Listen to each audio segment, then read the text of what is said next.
Hello! Welcome to Fallen World. That's not my intro, I don't have an intro. Uh, but I said it this time. I got glasses, so I can see all the comments without having to lean forward. Because I am a little bit nearsighted. My vision's not terrible, it's just at a certain distance things start to get a little bit fuzzy. So this helps with that. Anyway, this is about cancel culture and my opinion on that. I think I got the idea for this when I kept seeing people that I liked getting canceled, and I was like, something about this is irritating me, and I want to be able to explain it. um, and I think I did. I wrote an Instagram post. I always have an Instagram post to go along with every episode of this, but this one has. There's my weekly burp every episode. I think I do that. uh, this one has like 19 likes at the moment. And I don't know if it's because of the picture I used, because I'm wearing glasses in the picture, or maybe everyone's like, oh, I've never seen you with glasses before. And I'm like, do I really look that different? You know? But yeah, I don't know if it's because of the glasses or because of what I wrote, but it has more likes than any of my other posts. And if it's not because of the glasses, then it's because of the topic, which is good, because that means people are interested in what I have to say on this. Alternatively, if it is because of the glasses, I am wearing them in the video, so maybe a lot of people will like this too. um, just heard a noise. It's all good. Anyway, I've been talking for 2.5 minutes. I don't usually do that in the intro, or at least I always try not to. So we're gonna just get going. Chapter 1, the superiority implication. That's what chapter 1 is called. It's called the it's called the superiority implication because you are implying your superiority when you pretty much just in your everyday life, I feel like people do that and don't realize that that's what they're doing. Superiority is an illusion. You know, we're all in this together. We're all in the same team. We're not going to be um,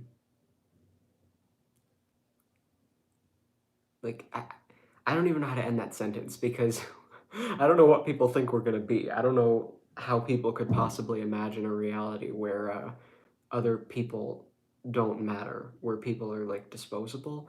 I think it's because of this mentality that like most cultures embrace, the idea of you know, like it. I know, I realize that there are a lot of different religions and cultures and rules and systems in the world, but they all kind of have certain things in common. And I feel like, you know, there's this theme of heaven and hell where there are good people and there are bad people. We label them as one thing, and we think of people as good or bad. And if someone is bad, then they must be trash, thrown out, gotten rid of. And if someone is good, they need to be put on a pedestal. And then the good people feel superior to the bad people, and the bad people go to hell and jail, and the good people go to heaven. And we don't really have a heaven here. I guess it's just everyday life, work. But jail is like our invented version of hell, you know? I feel like the justice system is kind of based on that idea of people being good and bad. I feel like we need to change um, what is considered a crime and how crime is dealt with and how we think of criminals. Just what it like what because whatever we're doing now is not working. And I speak for like as a worldwide society, we're not doing things good anywhere in the world. I feel like my hair is lumping up at the top, and I don't know if I'm imagining this or if anybody else is annoyed by it, but it's bothering me, and I can't get it to go down. I'm getting a haircut in like a couple days, so next week this won't be an issue. Um, weird problems. Sorry.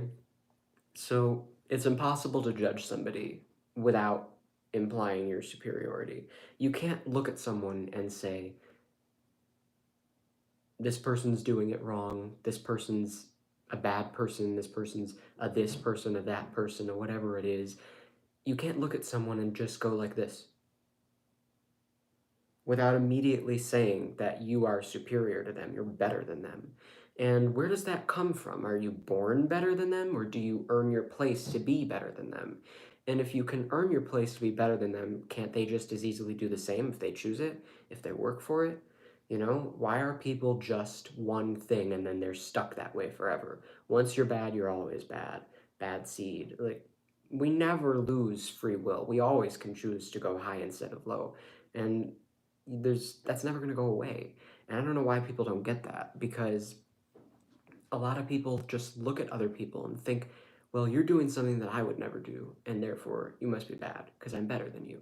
And it's not, it's connected to this. I don't need to go into detail explaining all of it right now. I'm just going to try and breeze through this one because I don't need this to be a long video, really. And I've explained stuff like this in my other episodes, but you really don't need to figure out why people are like this in order to know that it's not good. But the gist of it is that we basically have been programmed to think that we need to achieve certain things and certain goals, and it creates this competitive nature within us, and it's not a competition. You don't need to fight for the trophy or for whatever you think you need. It's not a fight. It's not a race. You're just you're in your own path. You have your own work to do. You have your work ahead of you, and you cannot get distracted by carrying the weight of other people's problems that you just decided it's your job to carry their problems.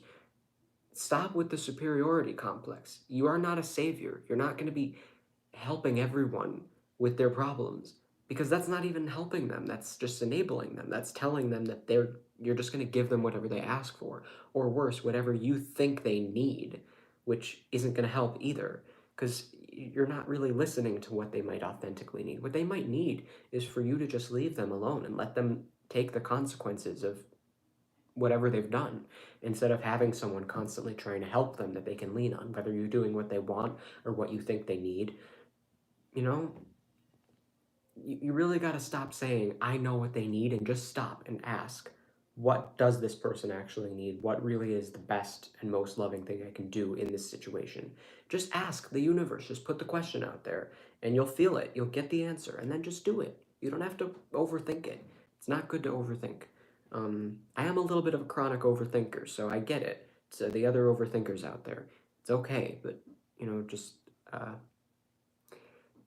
work on it. So, judging someone literally gets nothing accomplished. Nothing. Doesn't help.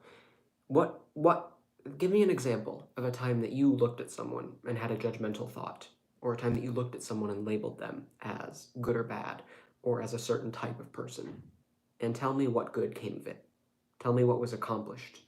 Tell me something positive that came from it, other than just, I'm sure a lot of negative things came from it on your part. You became bitter thinking about that person. Maybe were not happy in the moment that you said it or made the judgment, because is anybody happy when they're judging someone else?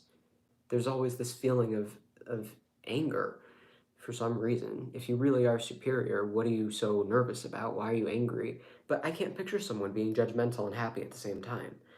um, they're nervous because they don't have control over you, maybe because you shake up their perfect world. Maybe it's an OCD thing. You have some perfect idea of how people should be, and someone's not being that way, and you're like, I hate you now, and I'm judging you, and how dare you be not like me, and just I don't know, like I just can't picture someone saying, yeah, I'm really happy, and that person's just, they're a horrible person, and I don't care either way. Well, if you don't care, then why are we even talking about it? um, so yeah, it doesn't accomplish anything positive. May accomplish some negative things, but well, why should we even consider that an accomplishment? So, chapter 2, holding someone accountable. You can hold someone accountable for their behavior without judging them. And this is cancel culture in a nutshell. We think that in order to hold someone accountable, let's say, give an example, somebody is accused of some kind of sexual abuse. They're like, this person got me. This person was putting her hands on me. This guy was touching me. She was getting me. He was getting me. Help me. And then what do people do? They immediately start calling this person a monster, all sorts of horrible names, and they try to throw them in the trash, like they are a piece of trash, and that's where they belong. And what happens is you have to consider that the person saying that, first of all, might not have even been telling the truth. But that's kind of separate from the point that I'm making. We're going to assume that they are telling the truth, and we're going to try and think of what is the best way to approach the situation from here. We have a person who was accused of doing something very serious, something that you really shouldn't do, because it says a lot about the way that you think of people. If you can I talked about this in my last episode, compassion over passion. If you are the type of person who's constantly has a pattern of constantly choosing passion over compassion, where you're like, this is what I want and I'm going to get it even though it's at someone else's expense. If you notice that you have a pattern of doing that, you you are going to people are going to be afraid of you. People aren't going to want to go near you. You're not going to make people feel safe because you're not a reliable friend. You, I mean, just give you an example. Let's say you have a best friend, lifelong buddy, and you never really connected. You never really got deep, but you hang out all the time and you talk to each other about sports or whatever and just like casual stuff, but you feel like you're best friends because you've always known each other. And then surprisingly, when the situation comes down to it, this best friend of yours, if somebody was putting them in a situation where they had to choose, like, are they going to be loyal to you or are they going to throw you under the bus to save their own ass or their family or something? They're not going to choose you. They're not going to be loyal. And that's not a true friend. That's someone who was never your friend. That's someone who only cares about self preservation. And that's someone who you don't want to be around because why would you want to let someone into your circle? Why would you want to let someone into your heart, into your life, in any way, any kind of meaningful way, if they would throw you under the bus under the right circumstances? There are no right circumstances. You don't throw people under the bus. You don't throw people to the wolves. You don't treat people like they're even a choice. I mean, if somebody came up to you and held a gun to your head and said, I'm going to shoot you if you don't give me the name and address of your friend, your best friend and his family, are you going to give that person your friend's name and address? And now your friend has to deal with somebody coming to their house and trying to attack them and kill their family, maybe even like put a bomb there, whatever it is, I don't know. And it's all because your friend couldn't keep his mouth shut because he just wanted to save his own ass. That's not a loyal friend. That's a crazy circumstance. Granted, it doesn't really happen in reality that often, but it's a it's an example of a time when someone could just completely betray you. And why would you ever want to let someone who would do something like that into your life? That's not someone you feel comfortable around because you can't trust them.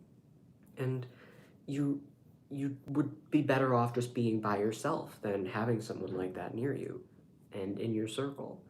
So we have to know that people like that, are not good. They don't belong in social situations. They don't fit into society because they value self-preservation over everything else.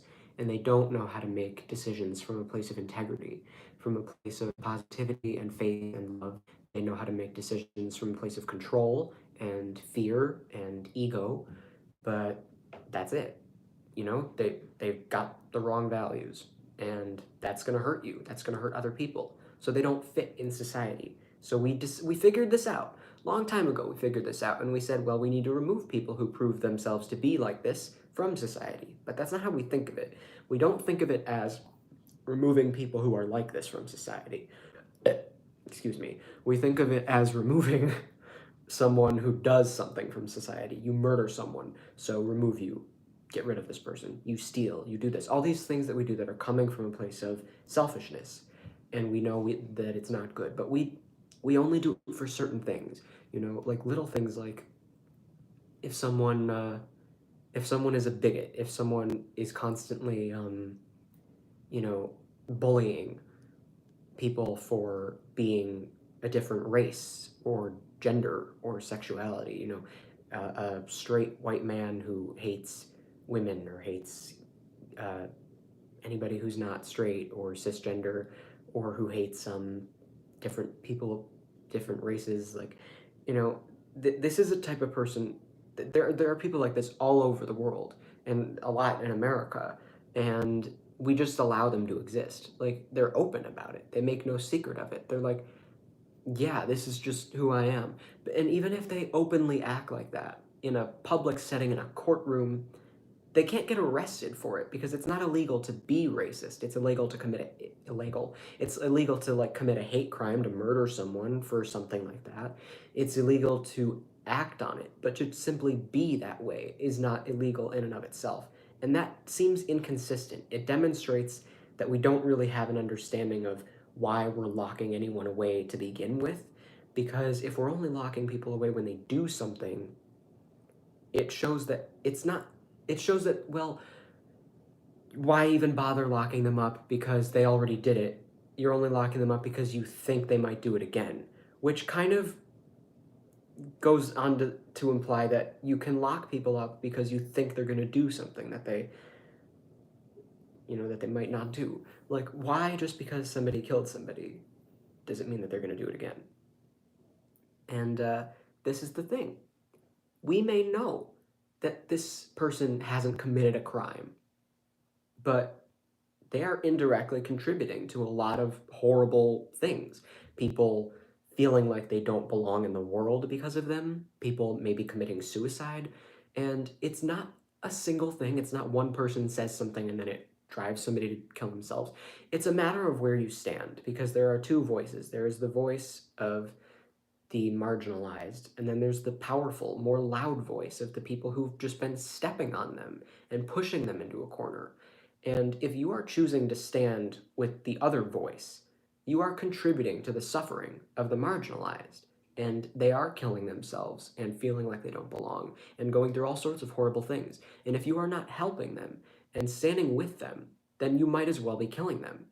And you don't even care for their right to exist. You can lie to yourself and say, I do care. I don't hate these people. I just don't believe in what they do. Or I just don't believe that, it's that everyone is equal and that we should, not judge people based on their skin tone, because it says a lot about them, their race. It says their likeliness of committing a crime or whatever it is. You're confusing culture with race. There's a lot of issues that people think come from race, and it's just from where they were brought up, the circumstances they were brought up in. And you cannot discriminate people because of that, because that's not that's not even giving them a chance at all. That's just completely unfair. But anyway, um you holding somebody accountable is not judging them, and we judge people all the time, and it doesn't help. And what it means to actually hold somebody accountable is when you stop and ask yourself, what is the best thing I can do in this situation? Is it helpful? Will it heal? Will it be heard? And what is my ultimate intention? Is it love? Or is it some sort of control? Is it something about me getting things the way I want them to be versus just coming from a place of love and positivity?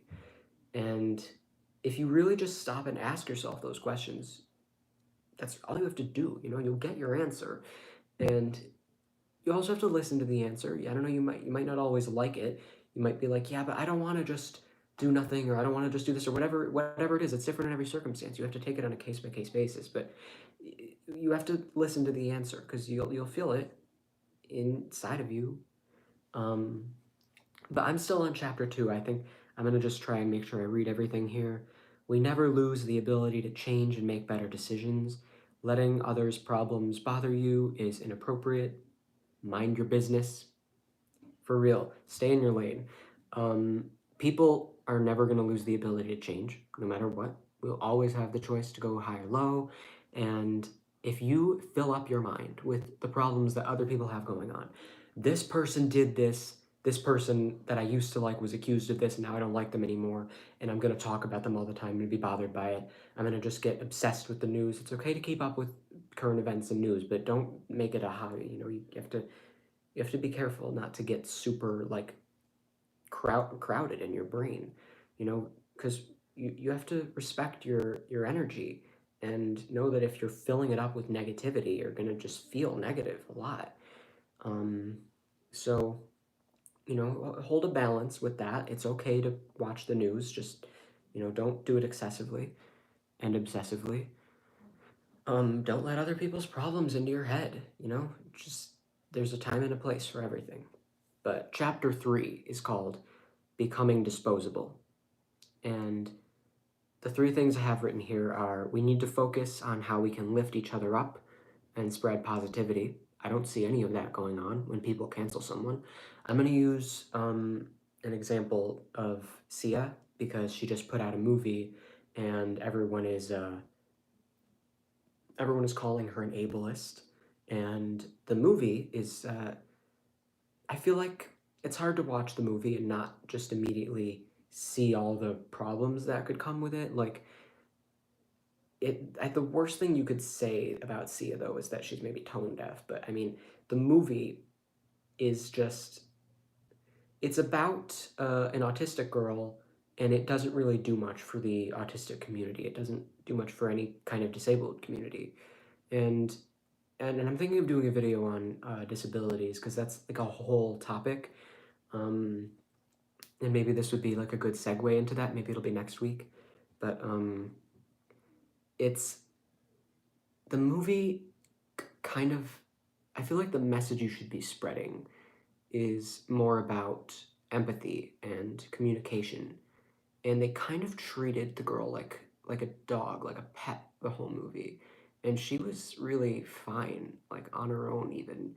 And there were a lot of unrealistic aspects of it too. And I feel like people watch it and they just get pissed and they're like, what is this? Why did you make this? And instead of taking it out on the movie and maybe, you know, again, balance between that anger, because now you're making the movie your problem. And even though the movie is maybe a problem, what is it really your place to do about it? Maybe you can sign a petition, you can talk about it, you can help spread true information to make it better. But that's really all you can do. There's no reason to be negative about it. There's no reason to attack Sia because I believe that she has good intentions. She's a good person, and attacking her doesn't educate her. Attacking her doesn't help her. Attacking her doesn't do anything positive for anyone in any way at all. So just think about what you can do to make things better, to make lemons out of lemonade. I did not mean to say that. um, think of what you can do to, take a crappy situation and make it a better situation instead of taking a crappy situation and using it as an excuse to behave in a crappy way and be in a crappy mood and just be angry and miserable about things. That's the best way I could explain it. You know, you yeah, the only other things I have written here are things that I already said. People are not just one thing. You can't brand them as something forever because we're constantly changing and growing, and some of us don't. I have a whole other video that I'm gonna do about my idea of what we could do instead, like with the justice system. You know how I was talking about how we need to change what is considered a crime and how crime is dealt with. I don't agree with any of the way we're doing it. I don't believe in prison or just, I don't believe in the way that we're decided whether or not someone's innocent or guilty. I don't believe in what is considered, all of it. The way, what we consider a crime, how we decide if someone's guilty of it or not, how we react to if they are guilty, how we go from there. All of that is wrong in like every way possible, and it needs to be done completely differently. And I want to do a video explaining what can be done differently, because it doesn't help. And clearly, I mean, look at the world around you. Like, something is clearly wrong here.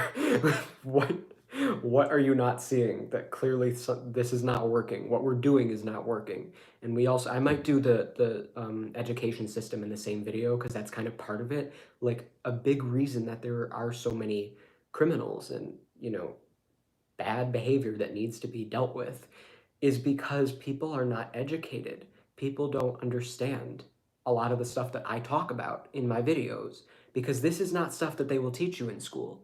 And, this is something that you might just stumble across on the internet or learn if you go out of your way to look for it. But it's mindfulness, and it's something that's required your entire life, and it shouldn't be, you shouldn't go to school and immediately feel like you have all eyes on you and you need to focus on your survival. You need to focus on what you can do. Oh, it was me. I put my hands on the table and something on the other side of the table wobbled. Okay, it's bowls. That scared the hell out of me. um, but yeah, you need to not feel like you're in survival mode. That's not how you're going to learn. You're not going to learn in survival mode. We learn some useful things in school. The curriculums themselves aren't terrible. It's more about the circumstances and what the curriculums don't have. Um, there's a good amount of unnecessary things they teach you in school, but I don't really care. I mean, you can never learn too much. It's just more like what they're not teaching you is a huge problem. We need to make so many changes worldwide because the school system in America and the justice system in America, they're not that different. If you look at other countries, some countries do it better, some countries do it worse, but they all kind of have those similar things of thinking of things as people, good and bad, and what people need to learn in order to get by in a society. So they teach you similar things in school. So it's not really that different, and it needs to change, all of it. And I don't know how I'm gonna go about changing it, but I have my whole life ahead of me. I am hoping to live a really long time, and I'm gonna spend every year that I have alive fighting for these changes. And this is just the start of that. So obviously, I can't do it alone. People can kill me if they don't like me, but you cannot kill what I believe in and stand for if I have people backing me up and fighting with me. And then maybe people won't even bother wanting to kill me. But it is kind of sad to think that there are people who are so obsessed with control that they would kill anyone who poses a threat to the world that they're comfortable in, um, even though the world is clearly not working. Maybe it's working for them, or maybe they think it's working for them, but ultimately, if it's not working for everyone, it's not working for you, because we're all connected, we're all the same, and you are going to have a lot of negative karmic kickback. And you probably do already, and you've just chosen to ignore it, or you've just gotten used to it, and you don't even notice it anymore because it's every day, constantly. You're not happy, but you don't even have a happiness to compare it to, so you don't even know how miserable you are. And that's really sad. I think a lot of rich people who've done terrible things and who think they have a great life are actually experiencing that, and they just don't know it, which, again, it's a whole other topic. But cancel culture doesn't really help. I'm not in favor of it. That's my main point. So if you have any questions, leave them in the comments. Thank you for watching. I hope to see you next week, where I don't know what I'm going to talk about next week. Probably the disabilities thing, because I do want to clarify that. There's a lot to say on that. Yeah, I'm doing that next week. See you next week, hopefully. If you can't make it, then just watch it after it's published.